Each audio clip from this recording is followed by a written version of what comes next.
so once we can do it later. Okay, so last time we looked at the topic of generics, and hopefully you guys feel comfortable. In your current assignment, meaning the one that I will give you today, you will not only develop a database solution like we discussed, you'll use the generic concept, for example, to convert a data table to a list of strongly typed objects. So this will give you good experience. The specifications for the assignment, I'll put it on the website. Okay? So later today, please check and you'll get the latest assignment, right? So the next topic that I like to briefly go over is file processing. So reading data from files, writing to files is a fundamental need in any, and we run into it in many scenarios, right?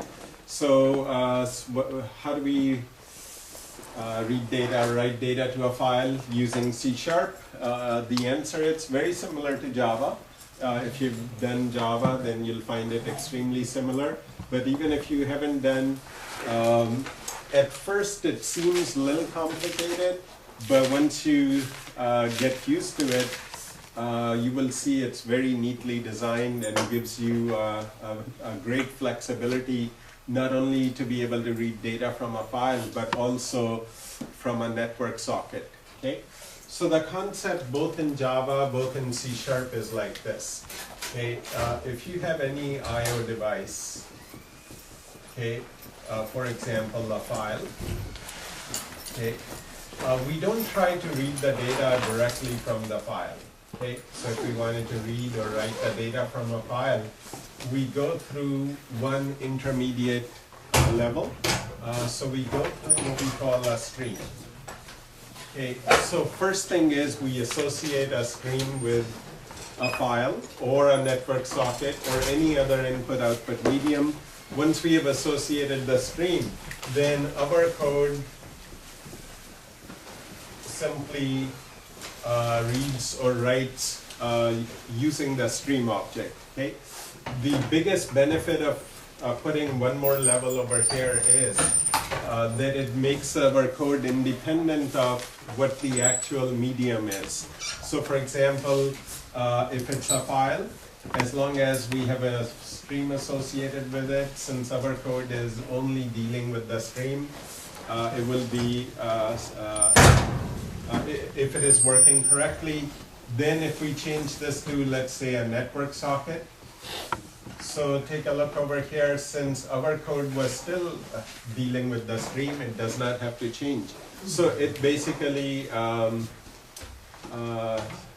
makes it flexible so that any medium can be easily read from or written to. Okay? The concept that you need to know now is there are different kinds of stream objects. Okay? There's a text type of stream. Okay, there's a binary stream. So, for example, what if the image, the file is an image file or multimedia file, right? So that would be a binary type of stream that we will need to associate with the file. If it is plain, comma delimited, tab delimited type of text file or a regular text file, then obviously a text stream needs to be associated with it, right? There's another kind called memory stream, where we use the file content and dump it into a memory before further processing with it. So a little bit later I'll show you the memory stream. Anyway, these two are very popular, so today let me at least cover these two. Okay. Now, easy way to remember, because if you go read a book or go to the internet, you will see both in Java, both in C#, there are dozens of different ways to read-write to a file, right? So that it's less confusing, I'll give you my guidelines how you should proceed.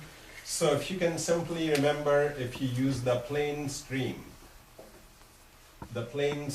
class without any prefix or postfix, the plain stream class is a binary stream class. Okay. Then if you use a class called stream reader, this will allow you to read data from a text file. Okay, so this is a text type of stream, right? If you use a class called stream writer, it will allow you to write to a file. Okay, so for text type of reading, writing, you will use stream reader, stream writer. For binary type of reading, writer, you will use just the stream object. Okay. Memory stream we'll cover a little bit later. Okay. So our typical procedure for reading, writing to a file goes like this. Number one, create a file object. Okay, so in plain English, associate a stream with it. So again, if it is a text type of file, you will associate a stream reader if you wanted to read from it. If it is a binary type of file, you'll just associate a plain stream with it, right? Okay, once we are associating a stream with it, we will also specify, okay, whether we are reading or writing,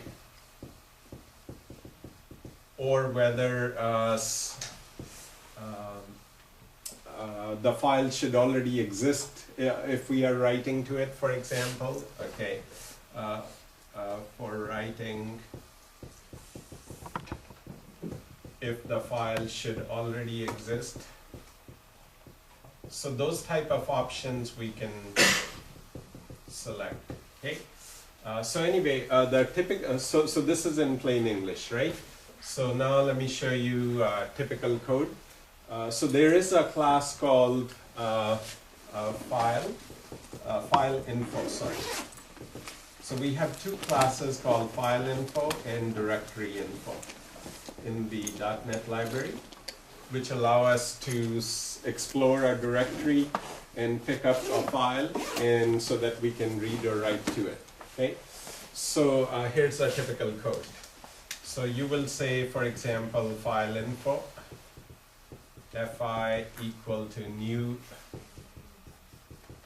file info, and then in the constructor you will specify the file name. For example, let's say c:temp, let's say t1.txt. Okay.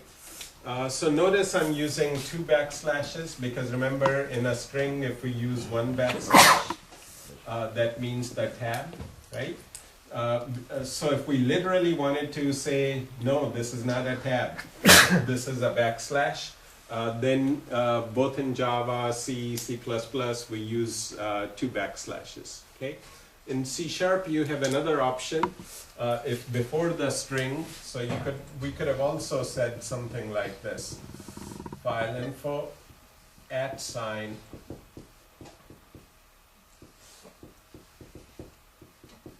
So once you put the @ sign, that means treat backslash literally as a backslash. Okay, so if you don't put the @ sign, then anywhere you need 1 backslash, you use 2 backslashes, right?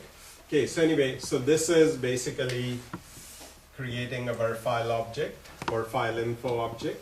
Okay, now we will associate a stream with it. So let's pretend this happens to be some simple file, you know, with some data. Let's say Bill Baker 1234 2.97. So pretend this is the first name, last name, ID, GPA, right? So same way, Sally Simpson 1235, whatever, 3.12, right? And so on. So we wanted to read this file, and our goal was to read each student data and then store it in our database. Okay, so let's pretend this was already typed in a file called t1.txt, right? So we'll start out by file info fi equal to new file info ctem t1.txt. Now we will associate a string with it, so you will say fi.open. Okay, so again, there are many variations of how should we associate a string with it. My suggestion is call the open and specify two parameters over here. Okay, both are enumerations. One of them will let you pick the whether you are reading or writing. One of them will let you pick whether the file should already exist or not. Okay. So once I go to the computer, I'll show you. Based on my memory, it's something like this. I think one of them is called file access. So this is the enumeration .read, comma something file mode.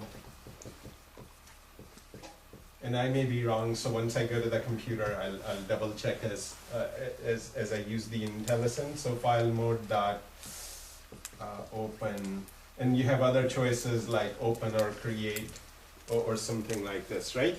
So we call the open method, and we always give it two parameters. Okay, so if you give it two parameters, then this will return with the stream object. Okay. As I mentioned earlier, if we have the plain stream, what kind of stream it is? Binary. Binary stream. Okay.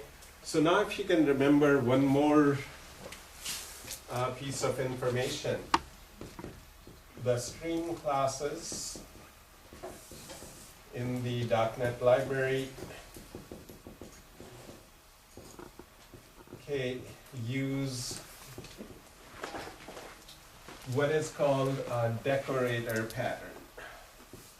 So if we have time towards the end of the course, I'll explain what this decorator design pattern is.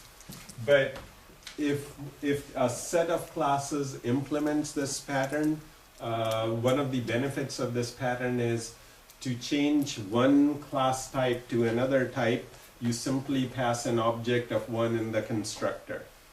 So for example, let's say to convert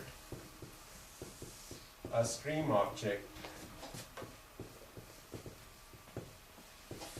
to a stream reader object, okay, we'll simply pass one in the constructor of the other. So for example, let's say you already have stream str equal to file.open whatever parameters you picked, right?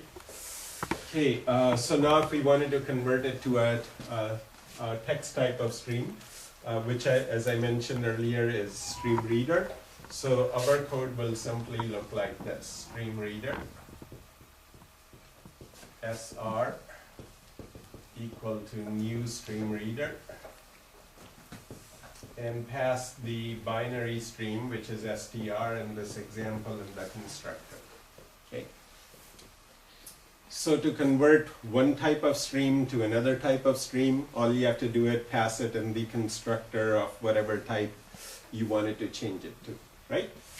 Okay, so once we have, so our next code, as I mentioned, will be to try to convert it to a text type of stream. So stream reader sr equal to new stream reader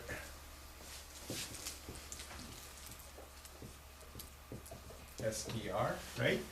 Once we have a stream reader, now we have some very easy method. From the stream reader, we have a read line method. Okay, we also have a read to end method. So anyway, if you wanted to read one line, each line, and then further process it, your typical code will go look something like this. You will say string, let's say s line equal to sr dot read line. Okay, so this will read the very first line, right? And then you will go into a while loop, while s line not equal to null. Okay, now you will process the line, whatever line you have read. Okay, and then you'll keep reading, so you will say s line equal to sr dot read line. Okay, so anyway, this will be our typical code which will simply go in a loop, keep reading line by line. Okay, then we can further parse this line into as many parts as we feel like it. So let me show you what our typical processing code will look like.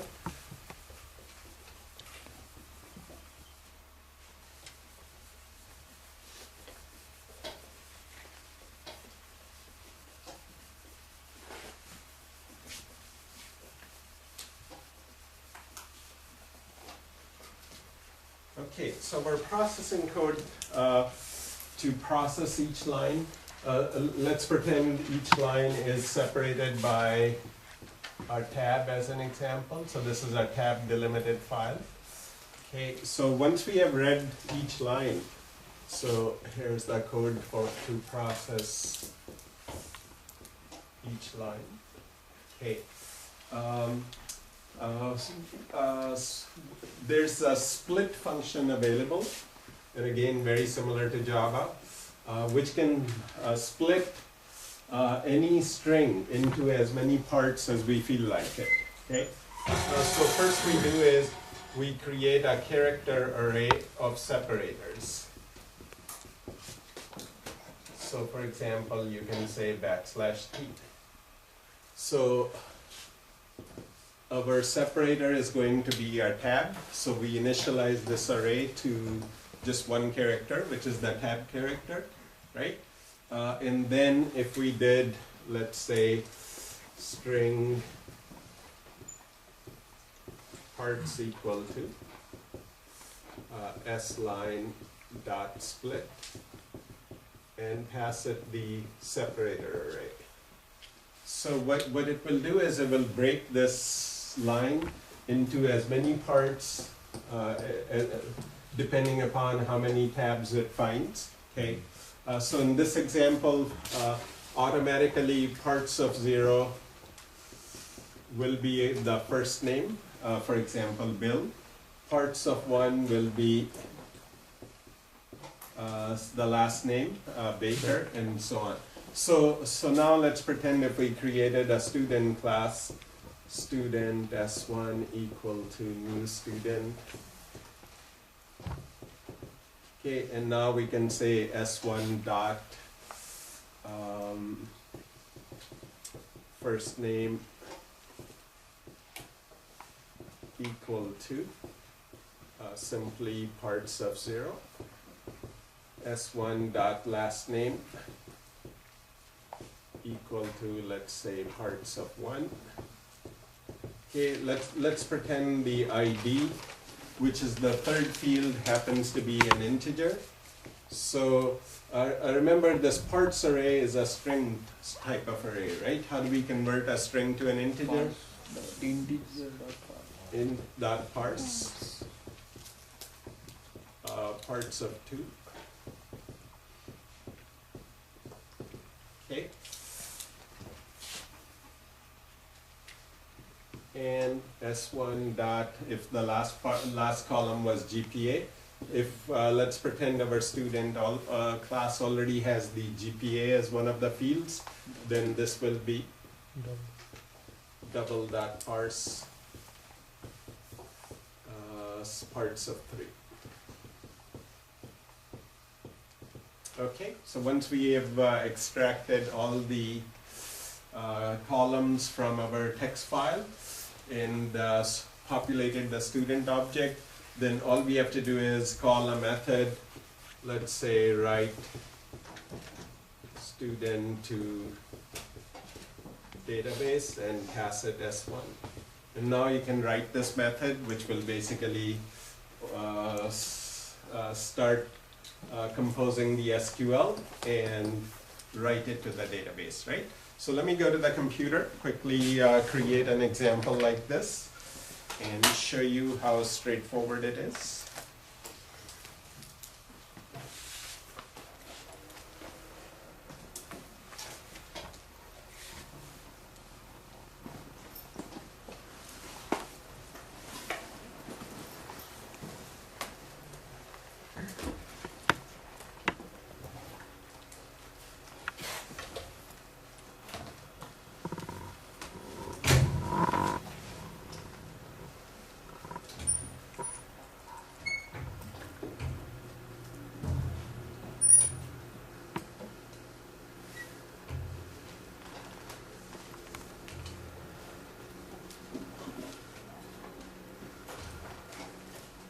Okay, so let me open one of our old projects that we had done in this class. So if I go File, Open, Project Solution. Okay, if I go to our Fall 2015 folder, so DB Test is one of the projects we had done earlier. Okay, so once we are in this old project DB Test, okay, for example, if I run it, get product. So if you recall, we had written some small database with product ID, product name, price, units in stock, and category ID, right? Okay, so if I take you very quickly to the database.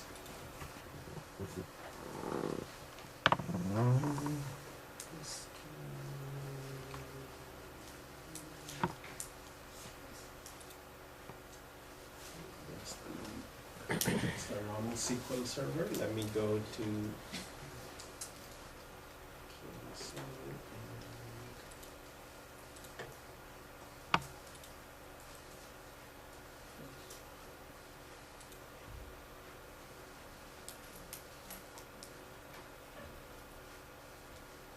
that's also the wrong SQL server. Okay.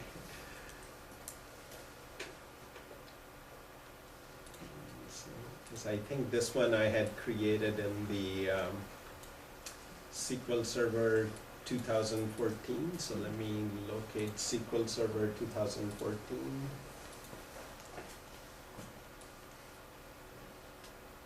SQL Server 2014 and launch the Management Studio.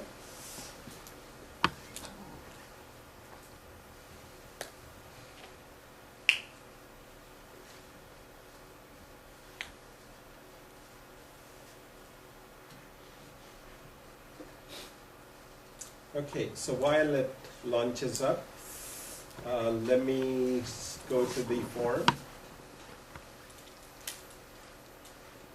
And suppose I make this bigger.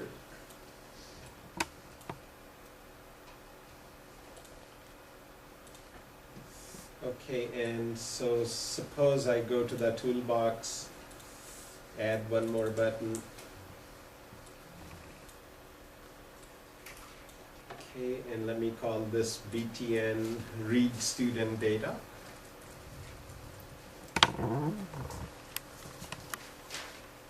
Okay, so basically we'll read the student data, in this case it's a product data.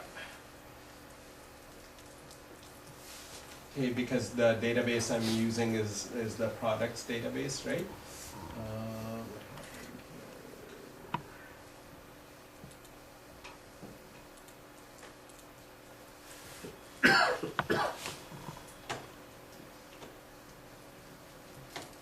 Okay, so in our products DB, if you take a look at my screen, you will see we have 5 columns: product ID, product name, price, units in stock, and category ID, right? So let me go and create a text file. So if I launch Notepad, okay, I'll create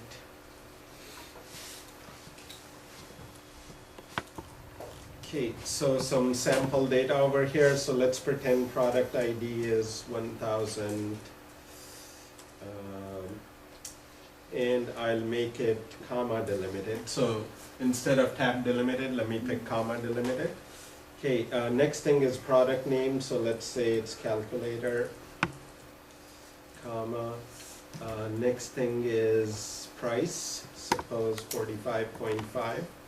Comma, next thing is units in stock, let's say 25, comma.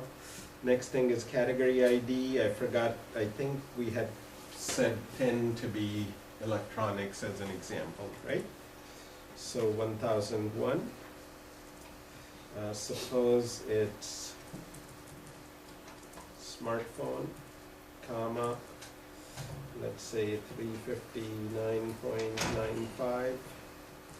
Comma 45 is the stock level, category ID is 10, right? So let's say 1002,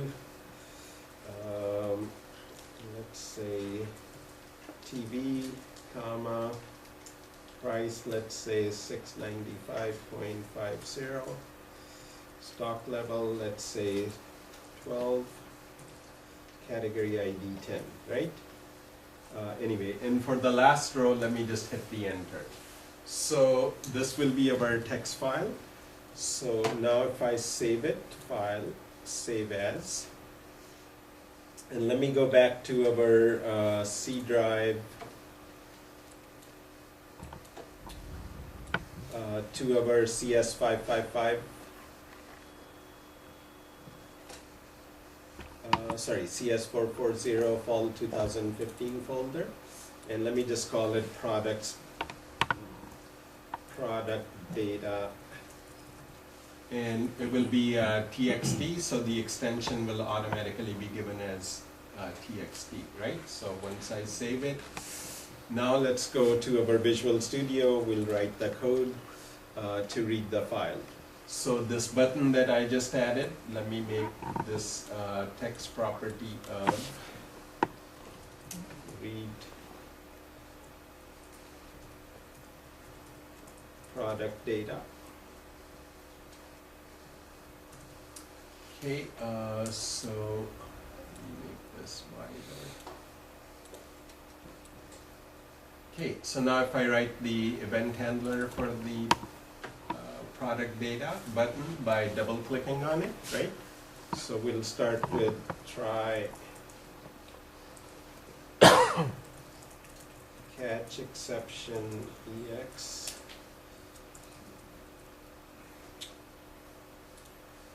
Okay, and if there's an error, we'll display the error. So message box.show ex.message. Okay, so now in the try block now, let's try to read the file, right? So as I mentioned, we'll start out by saying file info. File info is class declared in a certain namespace. Since we don't know what that namespace is, if we right click on it, if you're using Visual Studio 2013, it will give you the resolve option. If you're using 2015, it will give you the quick actions, and then you can resolve it, right?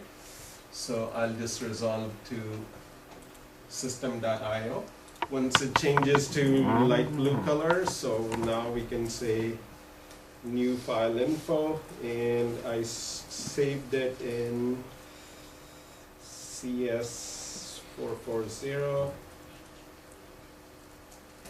fall 2015, and what did we call it? Product data.txt. Okay. Product data.txt. It's case insensitive, right? Case insensitive. So yeah, even if I type lowercase, uppercase for the file name, it will still work. Okay. So anyway, now as we discussed, we will try to associate a stream object with it. So stream str equal to fi dot open. Okay, so again, if we go to the Intellisense, see, this is what I was talking about. Even though you have 3 options, okay, pick the one with 2. And if you make it a habit, you'll never be confused. Any kind of file processing, you'll be easily able to take care of it. So you can see there are 2 enumerations over here, file mode and file access, right? So if I go file mode, dot, so what should I pick? Open. Because we are trying to read from a file, right? So it has to be open, comma. Now let's go file access, dot, and what should we pick? Read, right? So it's very intuitive. Anyway, so once we have associated a stream object, what kind of stream object have we associated with it right now? Text or binary? Binary. How do we convert binary to a text? Pass it in the constructor of a text. So if we, text type of stream is called, if we are reading, is called stream reader. SR equal to new. After the new, always make a habit to hit the tab key, so it will automatically select and type it for you. Okay, and then str. So that will convert binary stream to us, right? So then, as we discussed, we will create a separator array. So character seps equal to, and what will be our separator character? Comma. Okay, now let me do string s line equal to sr dot read line.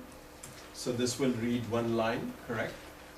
And now we can go in a loop while s line not equal to null. And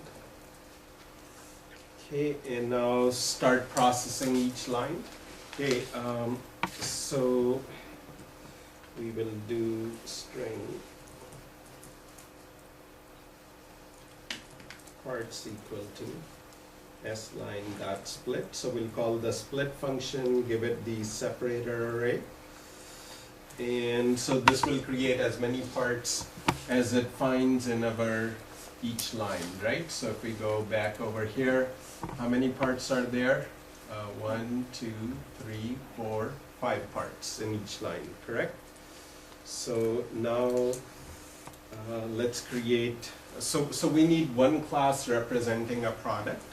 Okay, so let's go and add a class. So if I right click on name of the project, say add class.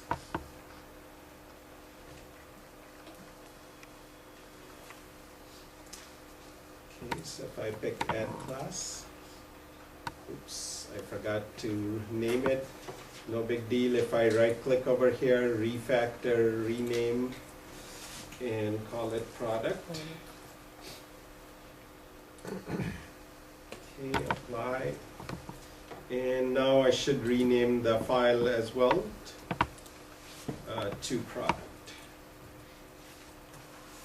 Okay, so we need 5 fields in this class, so I will say int,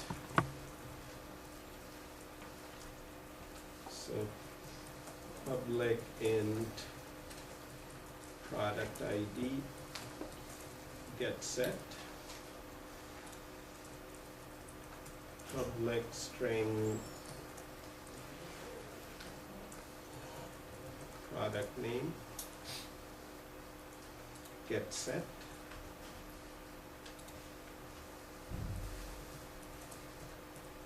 right? And what was the next field? Public decimal price get set. Because in our database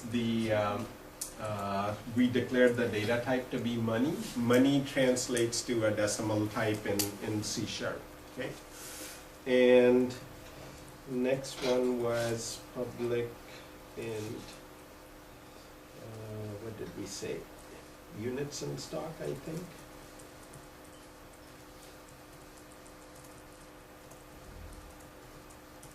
set. And lastly, public and category ID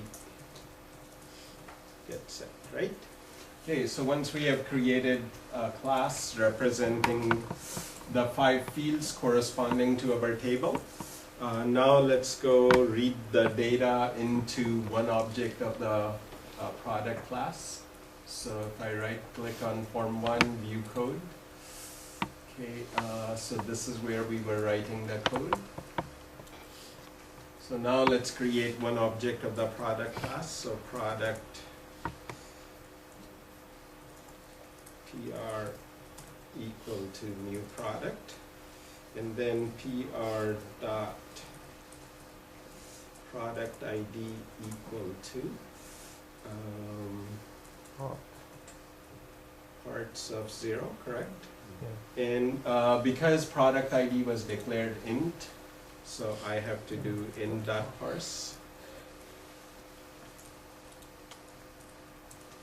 Okay, PR dot product name equal to parts of 1, correct? And PR dot, let me double check I'm matching the columns correctly. Product name, then next one is the price, correct? Yeah. So PR dot price equal to decimal dot parse and parts of 2, and then PR dot what was it, units in stock equal to in dot parse parts of 3, and lastly PR dot category ID equal to parts of 4, correct? And now we can call our function. So let's say add product to database and pass it the product, right? We'll write that in a second, so let me comment it out for right now. Okay, and now don't forget, since we are inside a while loop, we have to update the S line, otherwise you'll end up creating an infinite loop, right? So S line equal to SR dot read line. So now we will read the next line and so on, right? Now, sometimes what happens is if you are reading, processing a file, right? So let me go back to this file. Okay, unintentionally you may put a blank line.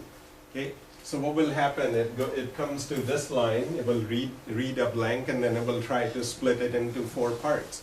Obviously, there are no 4 parts, so you'll run into an exception, right? Easy way to take care of that is, as you are trying to split, right? First check is it like an empty line? So you can always say if sline dot trim. So there's a trim function which basically will eliminate the blank spaces before and after. So if sline dot trim equal to just blank, then what should we do? Simply continue. So continue means go to the next loop. So we'll skip over any blank line that somebody might have put intentionally or unintentionally, so this will be a little more reliable as far as reading of the file is concerned, right? So let me run it through the debugger and see, are we able to read the data correctly? So in fact, let's do this. Let me do this. Okay, first let's run it to the debugger. Okay, so I'll put a breakpoint by clicking in this gray area over here, right? And if I go debug, start debugging, okay, we have some errors. Okay, I forgot one more end curly brace over here, so let me run it again.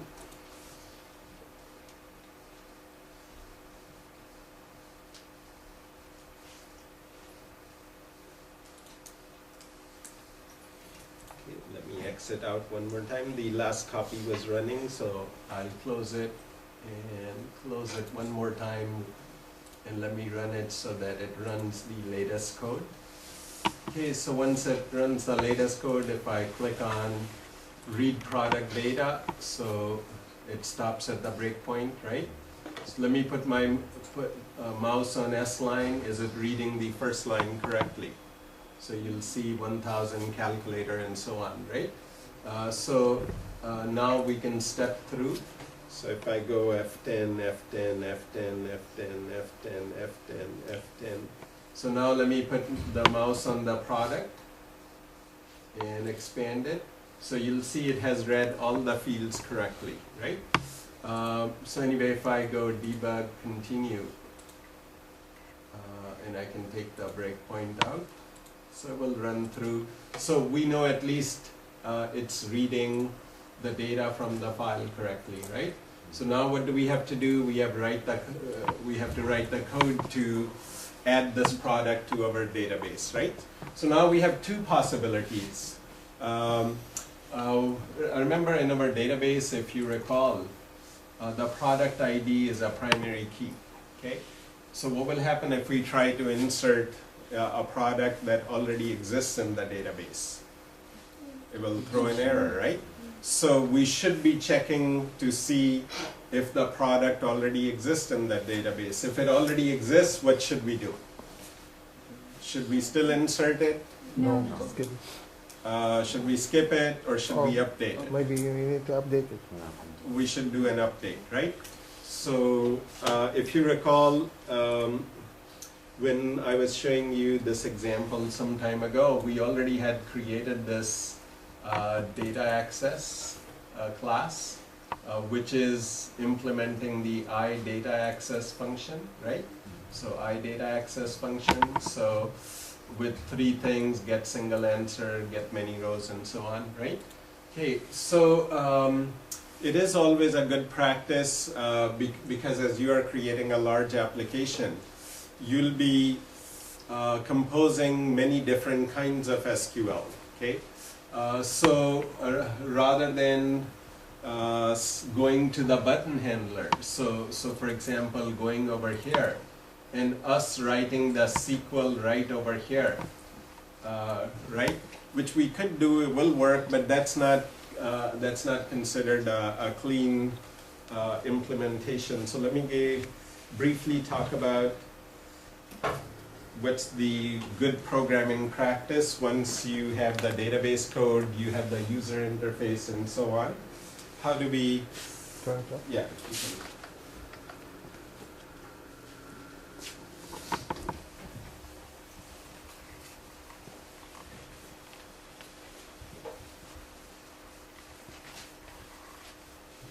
For some reason, the blue is kind of hard to remove.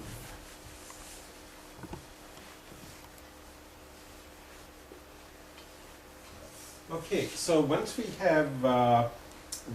create an application, right? Here's our database, and as you guys saw, first we write the data access class, and we write all the fundamental functions that we need in interacting with the database. For example, in our case, there are 3 of these, right? Get single answer. Okay, get many rows, columns, correct? Each one of those takes a SQL as an input and replies back with, for example, get single answer gives us an object back, get many rows, columns gives us a data table back, right? And insert, update, delete gives us an integer indicating how many rows are modified, right? Okay, so in a proper design, okay, we need to compose the SQL before calling one of these functions, right? So what we do is we create another class over here, which is often called repository. Okay, so purpose of this class is, and we can define an interface iRepository before we write this and describe all the methods that we need over here. Okay, sometimes as the application becomes bigger and bigger, rather than writing one giant repository class, we break it into different classes. For example, anything related to product management could be in a class called product repository. Anything dealing with user authentication, updating somebody's password or so on, could be in another class called repository authentication as an example, right? So in the beginning, we start out with one class, but as our application grows, we refactor our code and organize it into smaller, more meaningful classes, right? Okay, so for right now, keep in mind what's the purpose of the method over here. Each method is to compose SQL and call the data access to get the job done as far as storing or retrieving data from the database is concerned. So that's the purpose of the repository, right? Then as we go further, we often have some business rules involved.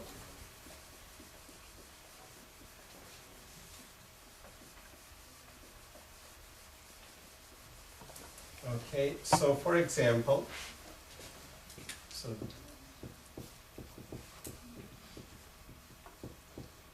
okay, let's pretend you are creating some kind of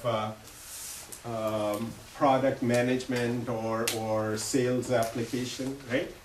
In a sales application, somebody will try to purchase a product, okay?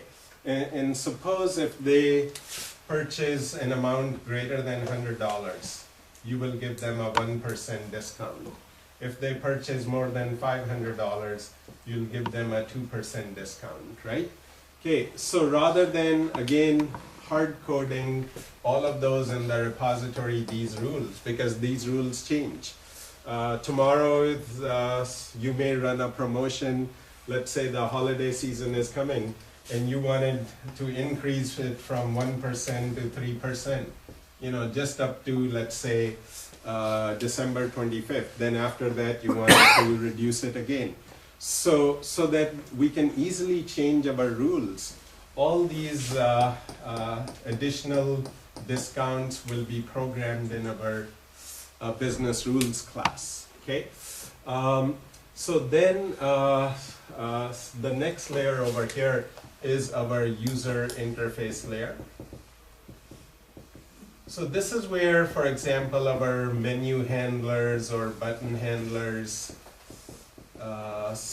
exist. So you click on a button. For example, in our current example, we wanted to upload a file, upload product information to the database. So even though for uploading something to the database, there's no rule involved, right? There's no discount, you really can't think of any rule. Should we, in that case, skip this layer, skip the business rule layer, and the button handler should trigger the repository? No. Okay, you could do that, you could make it work. However, as far as clean architecture or better programming practice is concerned, we never skip a layer. Because today you may say, oh, I don't need any rule. Tomorrow it may change. So even if there's no rule needed, you will still write sort of like a dummy function over here, or a wrapper function which will pass the exact same thing to the next layer. So never skip a layer. You always go from UI to the business, to the repository, to the data access, and it makes the entire architecture a lot cleaner. For example, tomorrow we have to change some of the business rules. Where will we go and change our code? in this class. Okay. Tomorrow somebody adds one more column to the database for our products. Okay. So let's say they wanted to also add a supplier ID to each product. So where will the changes occur in our code in that case? Repository. Only the repository. Remember, this just simply takes the SQL. Where are we composing the SQL? Here. So changes become localized. So that's one of the benefits of this architecture, right? So today when I put a current assignment for you guys, you will create not only a proper layered solution related to product management, or it could be student registration or whatever, either way. So whatever I give you, you will create these layers and then create the proper implementation, right? Okay, and by the way, when we break this into different layers, this concept is called, so very briefly, there's what's called a design principle. Okay, and let me briefly mention one of the design principles that's followed in software industry quite a bit these days is called SOLID, S-O-L-I-D. Okay, what does S means? S means single responsibility principle. Okay, all it means is a class should only do one thing. Okay, so for example, if there's a user interface layer class, it should only deal with interactions of the user. Okay, it should not try to implement business rules. It should not have any database code over here. So each class is responsible for one kind of thing. Okay, for example, what's the purpose of the business rules? Class only to implement business rules. It has no knowledge of user interface or database or anything, right? So this layered architecture helps us implement the SOLID principles, right? O is called open-close principle, also called list-of substitution principle. And we discussed this in the last lecture, if you remember, right? And what does it mean? A class should do its own actions. It should not ask somebody else to do some work on its behalf. Okay. So already once we created the what did we call that?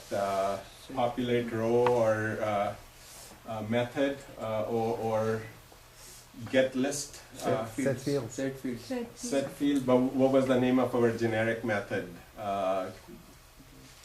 Get data list or something, or anyway. So once we wrote that, that was already following the open-close principle or list-of substitution principle, right? Okay, so O is the open-close principle, L is the list-of substitution principle, so they go together. Okay, I is the interface segregation principle. Segregation.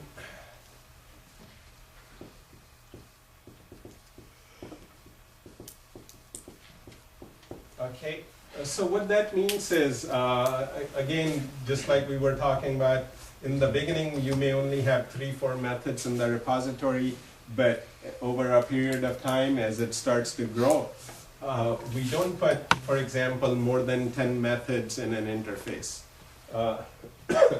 If the interface grows, we break it into smaller interfaces such that each interface only has, let's say, 3 to 5 methods maximum.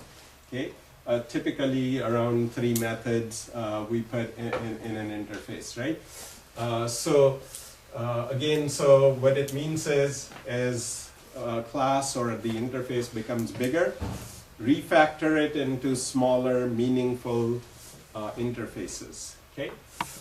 D is the dependency injection principle, okay, which basically means use loose coupling between layers, don't hard code the name of one layer into another class so that if this needs to talk to this one, if we hard coded the data access object, what if tomorrow we wanted to replace it with a small test data, just so that we can individually test it. If there was a loose coupling, then this will allow us to test in an easy manner, right? So a little bit later, I'll show you how to accomplish the loose coupling.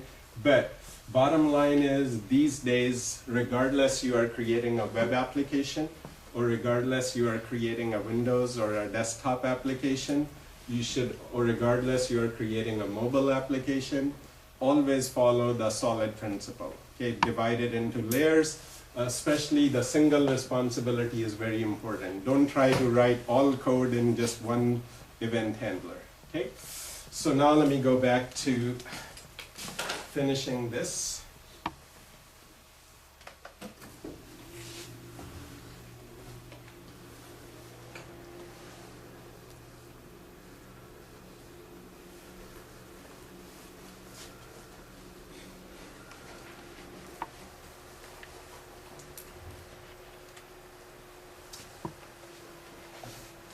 Okay, so now let's try to write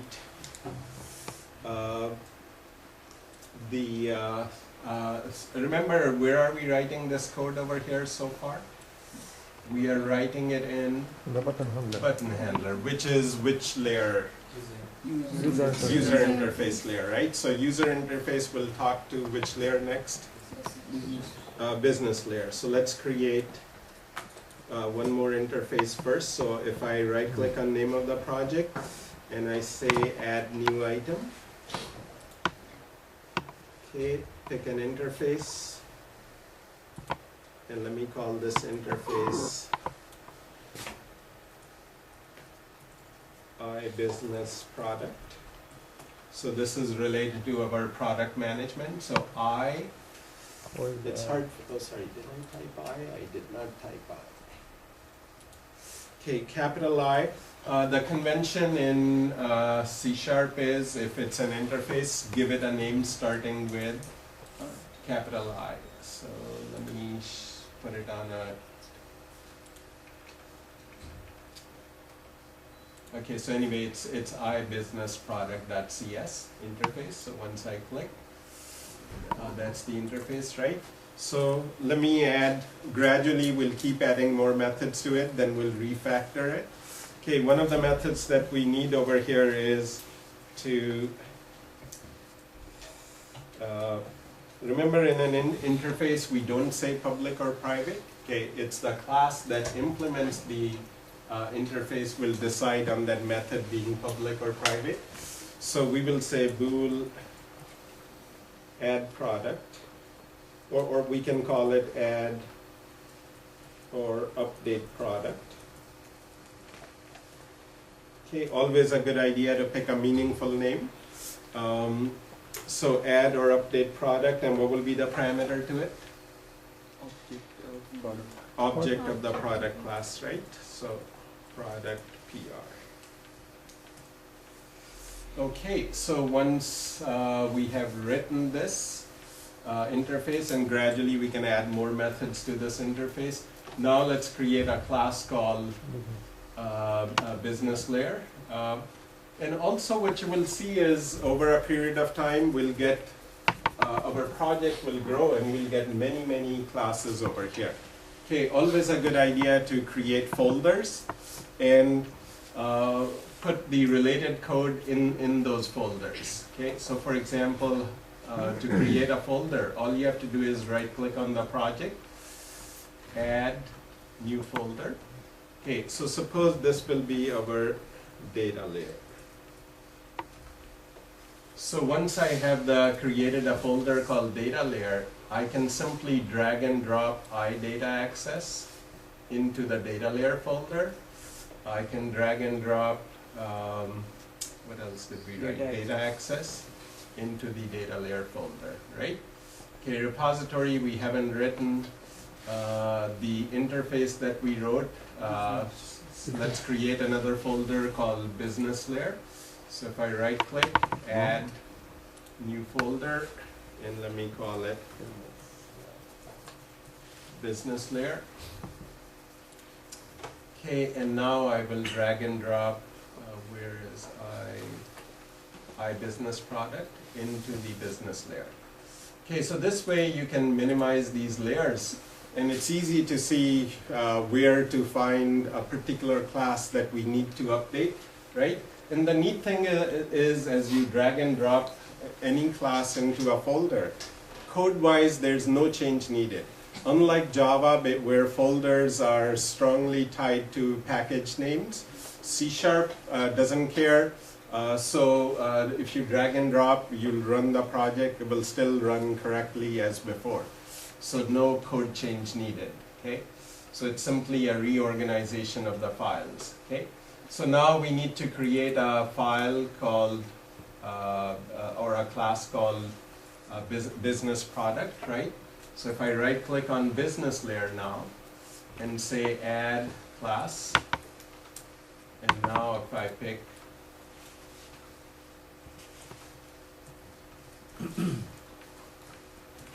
business product and click add. Okay, so now inside the business layer we have two classes, right? Now we can say I business product. And if you recall, to implement the interface, all you have to do is right click on it. From quick actions, if you're using Visual Studio 2015, you'll pick implement interface, and it will end up writing the method, right? Okay, so now business layer is supposed to talk to which layer? Repository. So now let's create another folder before we write this code. Right click. First let's add a folder. Add new folder, and let's call it repository. Okay, now if I right click on repository and say add new item, pick a class. Sorry, first I need an interface.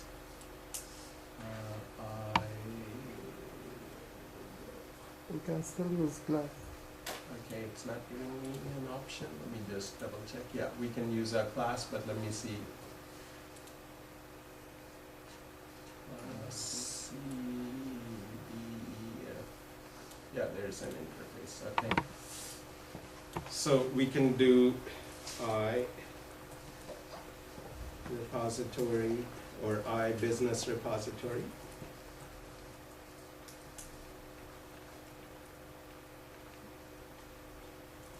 Okay, so I business, did I spell it correctly? Business repository. Okay, so first we add an interface. Okay, so again, the signature will be similar to our business layer. So we will say bool add or update product and product PR. Okay, and now in the repository layer, let me add a class, and this will be business repository.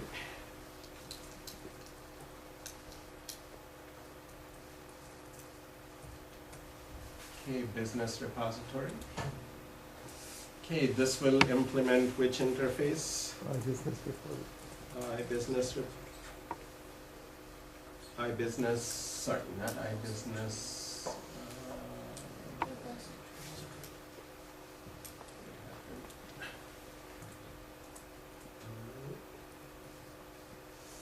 Business repository, right? Okay, so anyway, right click, implement interface. Now let's write this code first, and then we'll work backwards and write the business layer code, right?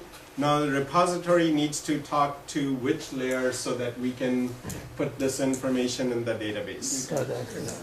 Data access, right? So if we go I data access, IDAC equal to Data access. data access. Okay, so now this is called strong coupling. Okay, next time I'll show you loose coupling. By strong coupling, because we are hard coding the connection between the repository and the data access by naming the name of the class, right? Next time I'll show you the dependency injection and how do we do loose coupling between two layers or two sub-layers. Anyway, for today, let me make it underscore IDAC, which typically, I mean, programmers, if it is a class level variable, will use underscore sometimes. You don't have, or let me just leave the underscore, doesn't matter, IDAC is fine. Okay, now let's go try to write this code. So try.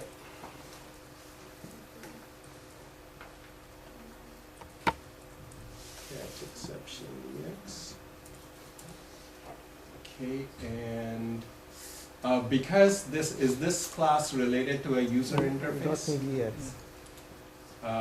It's not related to a user interface, right? So if there's an error, we will not do messagebox.show. Instead, we will send the error back to the caller, right? So we'll simply do throw.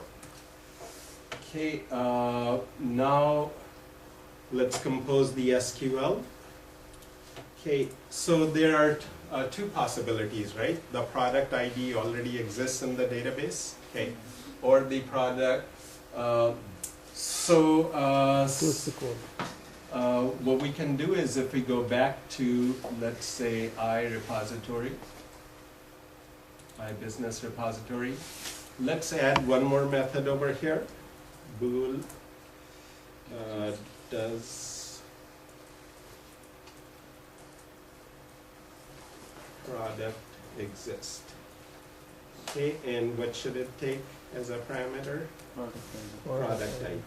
So this way we can reuse this method in the beginning, call this method and see if it's already exists, then we will do the update.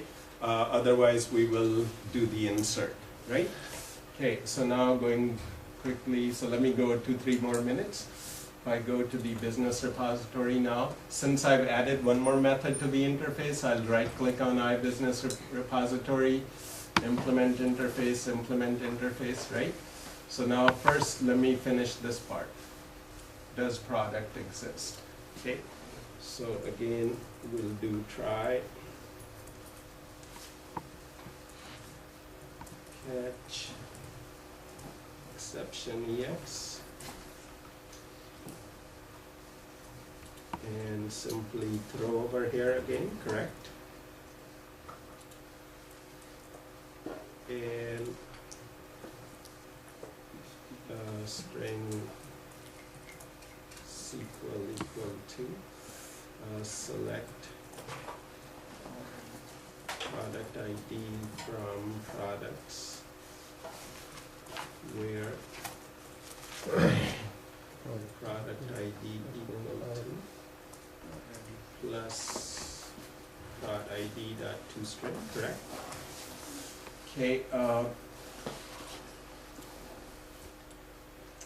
Okay. So once we have composed the SQL, remember our data layer, data access layer, which we already have a reference at the top called IDAC, if you take a look, right? So through IDAC now we can say bool ret equal to IDAC dot, IDAC dot get single answer and pass the SQL. Sorry, this returns an object, not a bool. Okay, and now we can say, let me create a return over here. Bool ret equal to false. And if obj not equal to null, ret will be true, correct? Yeah. Else ret equal to false.